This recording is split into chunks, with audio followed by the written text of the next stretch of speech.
In a land ruled by power and burdened by silence, there stood a city, ancient, restless, a city where wealth flowed, but mercy was scarce.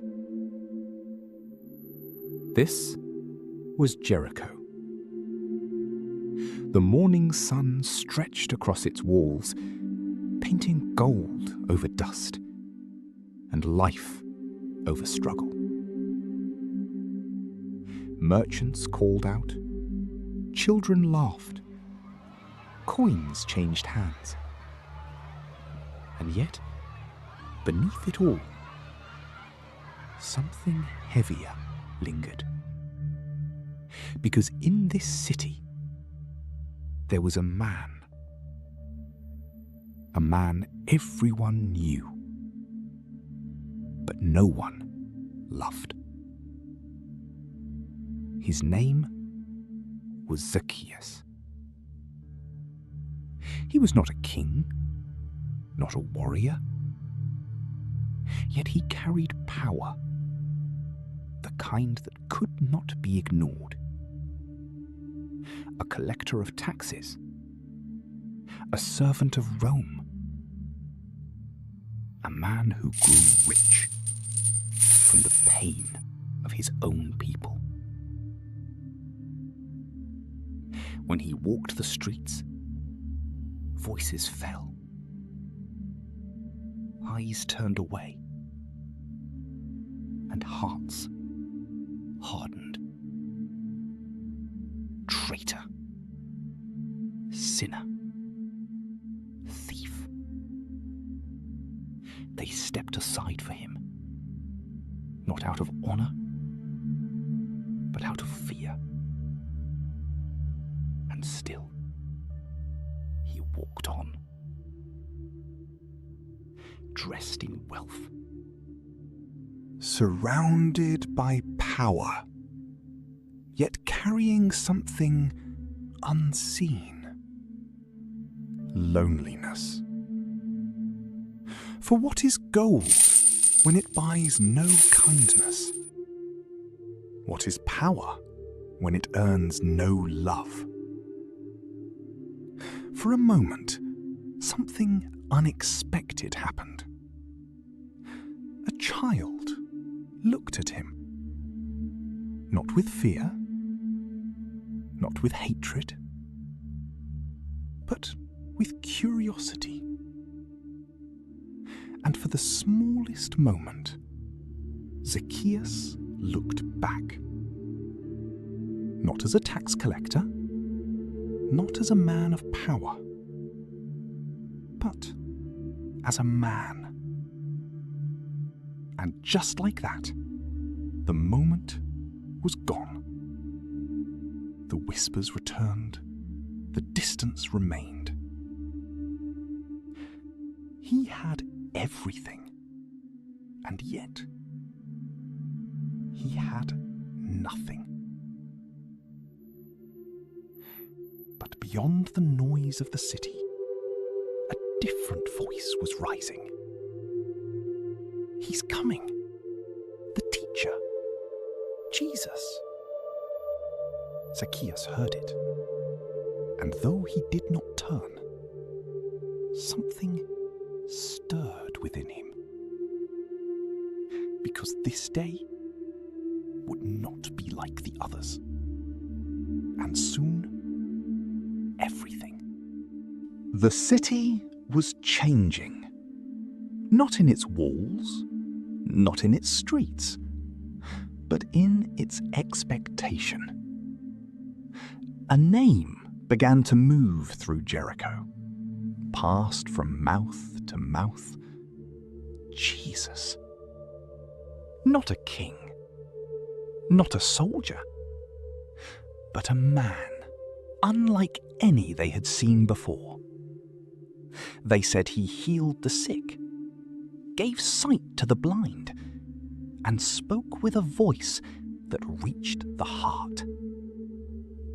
And now, he was coming here. Zacchaeus heard it.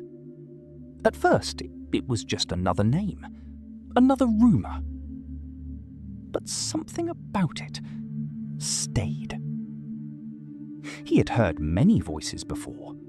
Voices of anger, voices of judgment, voices that spoke his name with contempt. But this was different. Who was this man that people followed not out of fear, but out of hope? Zacchaeus stepped away from the noise, but not from the question. For the first time in a long while, he wasn't thinking about gold or power. He was thinking about meaning. The streets began to fill. People rushed forward, drawn by something they could not explain. Zacchaeus followed, not boldly, not proudly, but quietly. He reached the crowd and stopped. They stood shoulder to shoulder, blocking his view. And this time, they did not move. Stay back.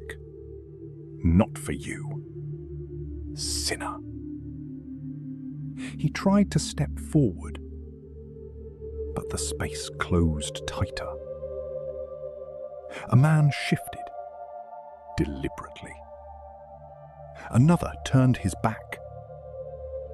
A woman pulled her child away.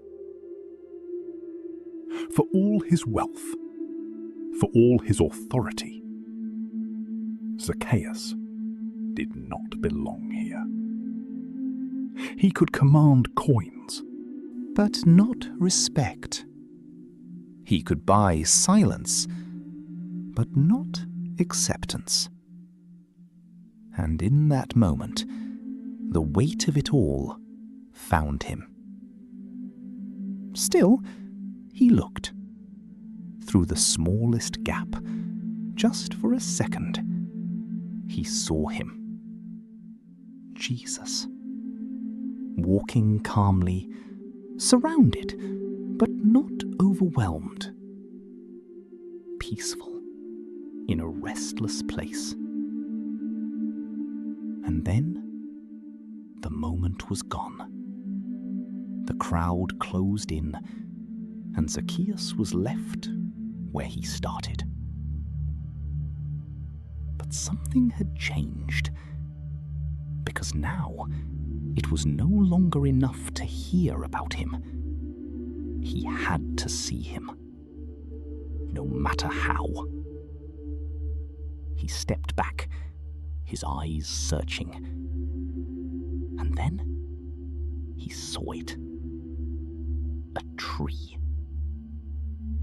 Not a throne, not a platform, just a tree.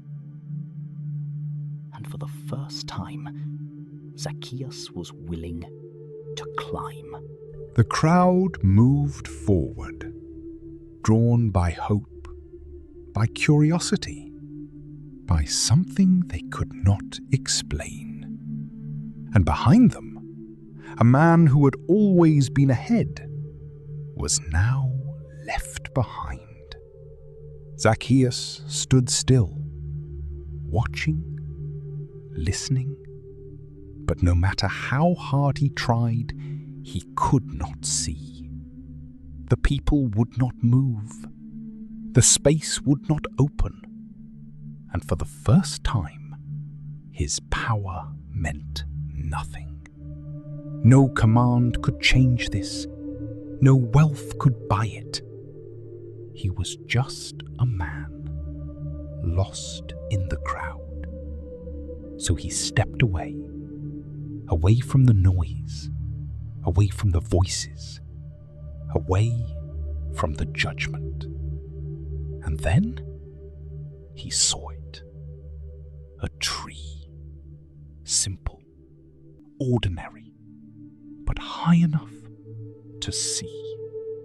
He hesitated. A man like him. Climbing a tree? Sinner. Traitor. His pride held him still. But something else pulled him forward. A need he could not explain. And in that moment, Zacchaeus chose. Not pride, but purpose. And he ran. Not with grace, not with dignity, but with urgency. People turned. Some laughed. Some pointed. Look at him. Where is he going? But he did not stop. Not this time.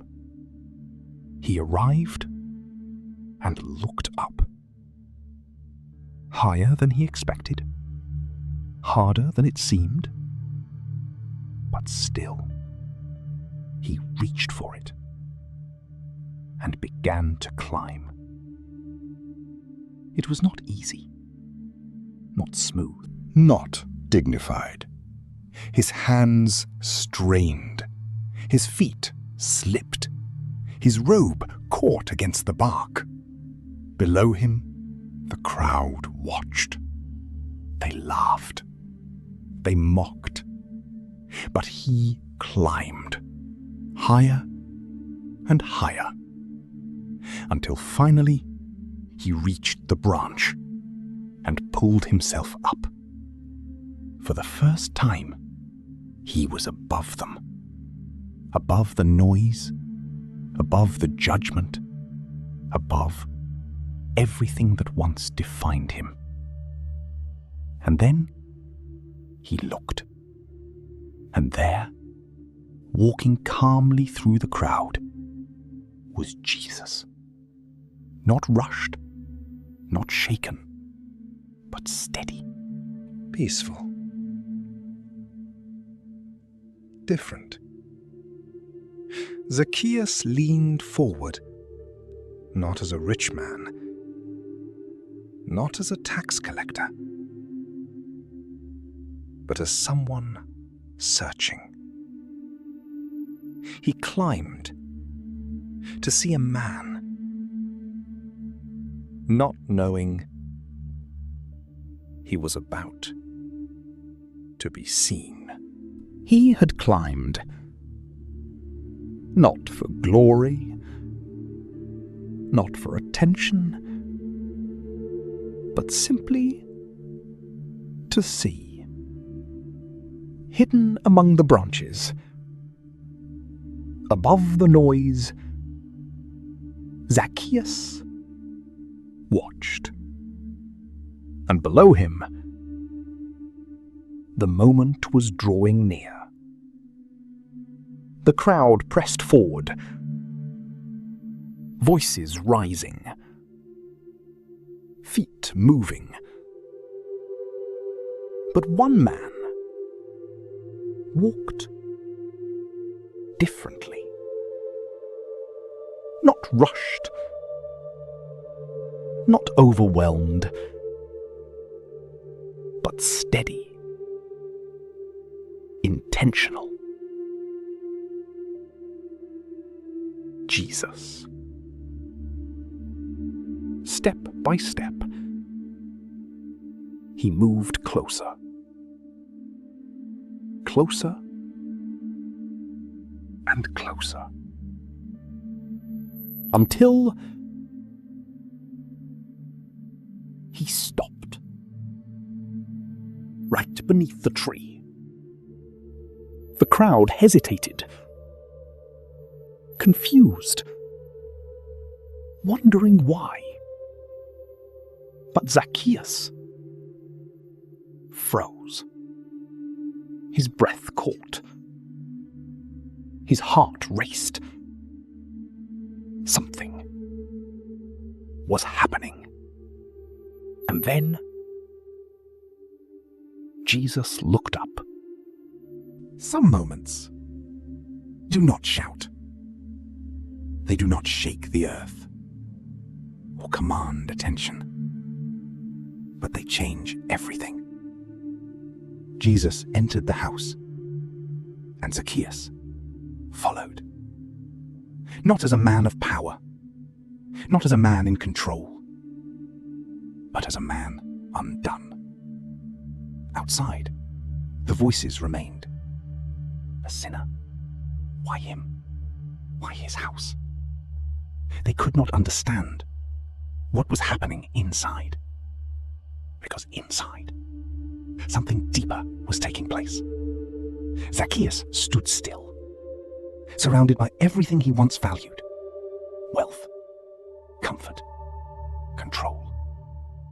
And yet, none of it felt the same.